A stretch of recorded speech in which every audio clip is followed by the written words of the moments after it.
నమస్తే, welcome to big Telugu TV. ప్రస్తుతం మనతో పాటు ఉన్నారు అనలిస్ట్ రాహుల్ అయ్యర్ గారు. నమస్తే. నమస్తే అండి.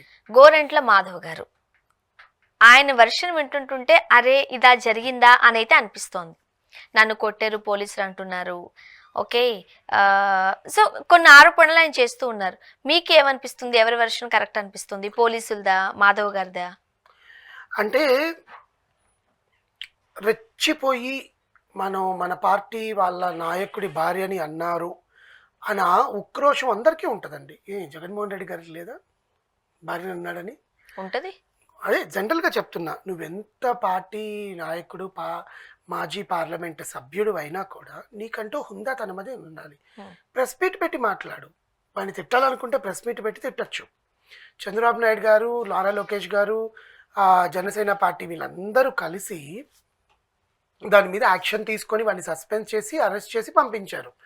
ఎలా అయితే పోసాని కృష్ణమురళి గారికి తిప్పించారో వీడిని కూడా ఖచ్చితంగా అన్ని స్టేషన్లు తిప్పించే దాఖలాలు ఉంటాయి ఖచ్చితంగా. ఎందుకంటే పోసాని కృష్ణమురళి గారికి కూడా ఇలా మాట్లాడారని చెప్పి అనుచరులందరూ ఎక్కడ పడితే అక్కడ స్టేషన్లలో పెట్టిన మాట వాస్తవమే కదా.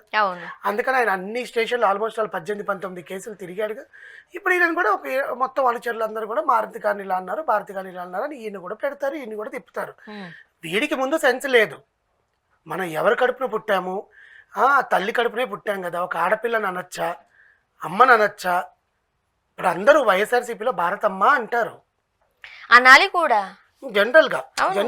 ఇప్పుడు ఇది పార్టీలకు సంబంధం లేదు అంటే ఇప్పుడు విజయ గారు ఉన్నారు, విజయమ్మ అనే అంటాం మనం, షర్మిలమ్మ అంటారు, భువనేశ్వరమ్మ అంటారు. అవును, అంటే బ్రాహ్మణి గారే చిన్నావిడి కాబట్టి బ్రాహ్మణి గారు అంటారు, అనాలి కూడా కదా. సో నువ్వు గౌరవం ఇవ్వకపోయినా పర్లేదు, అసలు మాట్లాడకూడని మాటలు మాట్లాడావే నిన్న.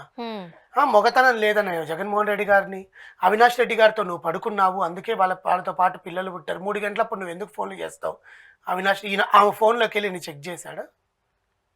అసలు అయినా మాట్లాడకూడని మాటలు ఇష్టం వచ్చినట్టు మాట్లాడావు.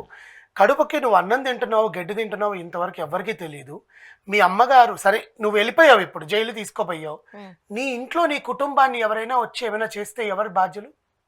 వాళ్ళ ఇంట్లోనే ఆడవాళ్ళు ఉంటారు కదండి, ఎవడో పొరమ్మొక్కలు ఉంటారు, అనుచరులు ఎవరో వాళ్ళ ఆ పార్టీని విపరీతంగా ప్రేమించే వాళ్ళు, ప్లస్ ప్రతిపక్ష అధికారంలో ఉండే పార్టీని ద్వేషించే వాళ్ళు. 2 రకాలు ఉంటాయి. ఆ పార్టీని ప్రేమించాల్సిన పనిలే, వీళ్ళని ద్వేషించినా చాలు, అంతే మరి. ఓకే, ఈ రెండిట్లో ఎవరో ఒకరు వచ్చి తాగేసి వచ్చి వాళ్ళ ఇల్లు, ఇప్పుడు ఇంటి అడ్రస్లు, వాడి passport, Aadhaar card, pan card, వాడి కాల్ లిస్టు, వాళ్ళ నెంబర్లు మొత్తం ట్విట్టర్లో వచ్చేసాయి. ఎందుకు అలా మాట్లాడాడు అంటారు? ఒళ్ళు కొవ్వండి అది. అంటే ఎవరి ధైర్యం చూసుకుని వాడు ఏమనుకుంటున్నాడంటే మనం ఏదైనా మాట్లాడచ్చు, మనం ఇట్లా మాట్లాడితే ఇంకా ఎక్కువ స్థానం వస్తుంది మనకు టీడీపీలో. అడ్రస్ ఏంటి అబ్బాయిది? అంటే అడ్రస్ మీన్స్ అసలు ఏం చేస్తుంటారు? కార్యకర్త, సలహాదారుడు, ఏదో ఆ పార్టీ గురించి. ఇప్పుడు అది హైపరాది ఎలా మాట్లాడుతున్నారు జనసేన గురించి? ఇప్పుడు హైపరాది అంటే కాస్త సెలబ్రిటీ స్టేటస్ ఉండింది, ఎవరైనా మాట్లాడితే వింటారు, అటెన్షన్ వస్తుంది, చూస్తారు. అసలు ఇంతవరకు ఇప్పుడు లైమ్ లైట్ లోకి ఇంతగా లైమ్ లైట్ లోకి వచ్చింది ఈ వ్యాఖ్యలు చేసిన తర్వాతే కదా. కాదు, దీనికి ముందు అసలు ఆ వీడియోలు చూడాలి మీరు. ముందు ఆయనవి ఒకే ఒక ఛానల్ కి వెళ్ళి అదే చెబుతున్నా. నేను ఏమంటానంటే కొంతమందికి ఒక వర్గం వారికి మాత్రమే కాస్త సుపరిచితం. ఇప్పుడు ఇలాంటి మాటలు మాట్లాడారు అనుకోండి, అప్పుడు చూసి 10 మంది మాట్లాడుకుంటాం కదా.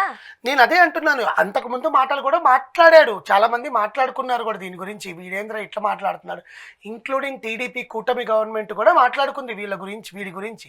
ఇంత చండాలంగా మాట్లాడుతున్నాడు ఏంటి? సర్లే, మగవాళ్ళ నిర్ణయం తిట్టచ్చు. ఇప్పుడు నీకు ప్రాబ్లం ఎవరు? జగన్మోహన్ రెడ్డి గారు. ఆయన్ని నువ్వు తిట్టావు, ఓకే, ఆ ప్రతిపక్షంలో ఉన్నాడు కాబట్టి ఆయన చేసిన పనికి అందరూ మాట్లాడారు. ఆయన పొగిడే వాళ్ళు ఉంటారు, మాట్లాడే వాళ్ళు ఉంటారు. ఇప్పుడు అధికారం పార్టీలో ఉన్న ముగ్గురు, నారా లోకేష్, పవన్ కళ్యాణ్ గారు అండ్ చంద్రబాబు నాయుడు గారు, వీళ్ళు ముగ్గురిని కూడా తిట్టే వాళ్ళు ఉంటారు కదా. అవన్నీ పట్టించుకోరు. నువ్వు ఎప్పుడైతే పరిధి దాటి ఇంట్లో వాళ్ళ మీదకి వెళ్ళావో, ఇప్పుడు నువ్వు వెళ్ళిపోయావు జైలుకి. నీ ఇంట్లో వాళ్ళని, మీ అక్కో, మీ అమ్మో, మీ చెల్లో, నీ బిడ్డో, నీ భార్యో బయటికి వెళ్తుంటే ఎవరైనా ఆకతాయిలు వచ్చి అలా మాట్లాడితే నువ్వు ఊరుకుంటావా? మీ అమ్మగారి గురించి నీ ముందే మాట్లాడతా, నువ్వేమైనా ఇంత సన్నగా ఉన్నావు, మీ అమ్మగారు ఇంత లావుగా ఉన్నారు, నువ్వు మీ అమ్మగారి పుట్టావా అని అడిగితే నువ్వు ఒప్పుకుంటావా?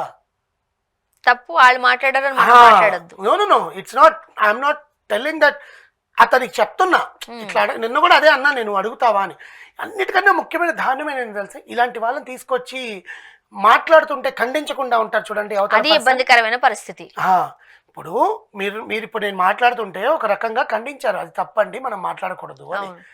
అక్కడ యాంకర్ నవ్వుతూ క్లాప్స్ కొడుతున్నాడు అతను మాట్లాడుతుంటే, ఇంకా మాట్లాడని రెచ్చగొడుతున్నాడు. అలా అయిపోయింది పరిస్థితి. అలా మాట్లాడకూడదు, ముందు వాళ్ళని కూడా వేయాలి. ఎందుకంటే మనం మాట్లాడేటప్పుడు అవతల మనిషి ఎంత రెచ్చిపోతున్నా కంట్రోల్ చేసుకునే కెపాసిటీ అవతల యాంకర్కి ఉంటుందండి. That is called journalism. నువ్వు ఎక్కడ స్టాప్ చేయాలి. ఇప్పుడు నిన్న మంచు మనోజ్ విషయంలో ఆ అమ్మాయి ఎంత ధైర్యంగా మాట్లాడింది, ఆ జర్నలిస్ట్ యాంకర్ అక్కడికి వెళ్ళి, మీరు నాతో కాదండి అక్కడ మాట్లాడుకోండి, నేను మీడియా పర్సన్, నేను మీడియాకి వచ్చాను, మీరు నన్ను కొట్టకూడదని అమ్మాయి ఎంత ధైర్యంగా మాట్లాడింది. అలాగే ఆ అవతల పర్సన్ ఇతను స్టార్ట్ చేసిన వెంటనే అవినాష్ రెడ్డి అన్న వెంటనే స్టాప్ చేసుంటే ఇన్ని వాక్యాలు పోయిండేవి కాదు. ఎన్ని మాట్లాడాడంటే డబల్ మాట్లాడాడు, అసలు నానా గందరగోళంగా. దీని మీద వైఎస్ఆర్సీపీ వాళ్ళు చాలామంది స్పందించారు, మాట్లాడారు, ట్వీట్లు పెట్టారు, అన్నీ చేశారు. ఇంకొంచెం ఆవగించంత ఎక్కువ చదువుకున్నారేమో మన గోరంట్ల మాధవ్ గారు. ఆయన నిన్న వాళ్ళని అరెస్ట్ చేసి, పోలీసులు పట్టుకుని అరెస్ట్ చేసి తీసుకుని వెళ్తున్న టైంలో గుంటూరు దగ్గర ఉండే నల్లపాడు పత్తిపాడు అని 2 ఉంటాయి. ఆ నల్లపాడు దగ్గర ఇతను వాళ్ళ అనుచరులతో వెళ్ళి మాధవ్ గారు ఆ పోలీస్ జీప్ని అడ్డగించి పోలీసులతో అసలు నానా హంగామా చేసి వాడిని జుట్టు పట్టుకొని కిందకి లాగి కొట్టాలని ట్రై చేసేసరికి పోలీసులు, సార్ మా డ్యూటీని మమ్మల్ని చేసుకొని ఇవ్వండి, మీరు చట్టాన్ని చేతిలోకి తీసుకోవద్దు, మీరు ఇబ్బందుల్లో పడతారు. పోలీసు వాళ్ళు అదే మాట్లాడుతున్నారు, మా డ్యూటీ మమ్మల్ని చేసుకొని ఇవ్వండి, మేము అతన్ని అరెస్ట్ చేసి తీసుకొని వెళ్తున్నాం కదా. అధికార పార్టీ వాళ్ళే చెప్పారు, చంద్రబాబు నాయుడు గారే నిన్న స్టేట్మెంట్ ఇచ్చారండి. చంద్రబాబు నాయుడు గారు, ఎవరైనా పార్టీలో మాట్లాడితే సభ్యతగా మాట్లాడండి, అసభ్యంగా మాట్లాడితే వాళ్ళకి ఈ పార్టీలో చోటు లేదు, వాళ్ళు ఖచ్చితంగా ఆడవాళ్ళు మహిళల జోలికి వస్తే చూస్తూ ఊరుకోమని కూడా చాలా బహిరంగంగానే బాహటంగానే చెప్పారు. అలాంటిది నువ్వు ఒక ప్రతిపక్ష పార్టీలో ఉండి మీ నాయకుడిని కోసం ఏదో ఆనందింపజేయాలని, ఆయన కళ్ళల్లో ఆనందం చూడాలని నువ్వు వెళ్ళి గొడవ చేసి ఇప్పుడు నువ్వేం చేసావు? మంచి చేయాలని పోయి చెడుకు ఎదురైనట్టు నువ్వు మంచి చేయాలి, అది మంచి కాదనుకోండి, జనరల్లీ అలా అంటాం కదా. అదే ఈ పబ్లిసిటీ కావాలి, లైమ్ లైట్ లోకి రావాలి, పబ్లిసిటీ స్టంట్ చేయాలి. ఆ పబ్లిసిటీ స్టంట్ కాస్త ఏమైంది, తీసుకుని వెళ్ళి ఆయనకన్నా ముందు ఈయననే రిమాండ్కి పంపించారు. అంతే మరి. కిరణ్కి ఆల్రెడీ భర్త పూజ ఉంది లోపల, అది అయ్యాక పంపిస్తారు. ఈయనని ముందు అమ్మో నువ్వు బయట ఉంటే ఇంకేం చేస్తావో అని ఈయననే ముందు రిమాండ్కి పంపించారు. ఇలాంటి హంగామాలు క్రియేట్ చేసి మీ నాయకుడి కళలో ఆనందం చూడడం పక్కన పెట్టు, మీ ఇంట్లో వాళ్ళ కళలోకి నెత్తురు చూస్తున్నావు కదా కన్నీళ్లతో. అదే కదా, దిస్ ఈస్ వాట్ హ్యాపెనింగ్ అండి. ఆ ఆవేశము ఉక్రోషాలతో వాళ్ళు ఒళ్ళు మర్చిపోతున్నారు. అంటే యాక్చువల్గా మనము ఈ రోజు అన్న అబ్బాయికి అతనికి సంబంధించి మనం మాట్లాడడానికన్నా ముందు రాజకీయాలలో పరిధులు దాటి మాట్లాడడం అనేది నాయకుల నుండే స్టార్ట్ అవుతుంది. వాళ్ళు కాస్త అదుపు లేకపోతే పరిధి దాటి అదుపులో మాట్లాడితే మేబీ కార్యకర్తలు కూడా వెనకాల వీళ్ళు మాట్లాడరేమో. ఆ రోజు భువనేశ్వర్ గారి గురించి మాట్లాడినప్పుడు కూడా మనం ఇదే వాయిస్ రేస్ చేసాం. ఏ పార్టీ అసలు వాళ్ళు రాజకీయాల్లోకే రారు, వాళ్ళు అసలు తెర మీదే కనిపించరు, వాళ్ళకి సంబంధించి ఎందుకు మాట్లాడాలి? రాజకీయాల్లోకి రాకపోయినా తెర మీద కనిపించకపోయినా నోరు ఉంది కదా మనకు, మాట్లాడేస్తాం. ఇంకొక విషయం, ఇక్కడ ఆడవాళ్ళ లేకపోతే అబ్బాయిల అన్నది పక్కన పెడితే, ఇప్పుడు నేను ఉన్నానండి, ఏదైనా ఉంది, నేను మిమ్మల్ని వ్యతిరేకిస్తున్నాను, సరైన భాష ఉపయోగించి వ్యతిరేకించు. బూతులు మాట్లాడితేనే అది వ్యతిరేకము, బూతులు మాట్లాడితేనే అది నిరసన. అక్కడికి వచ్చేసాం. చెప్తున్నాను, బూతు అనేది కాదు, అసభ్యంగా. అవును, అసలు అది ఏంటంటే రంకు అంటగట్టడం.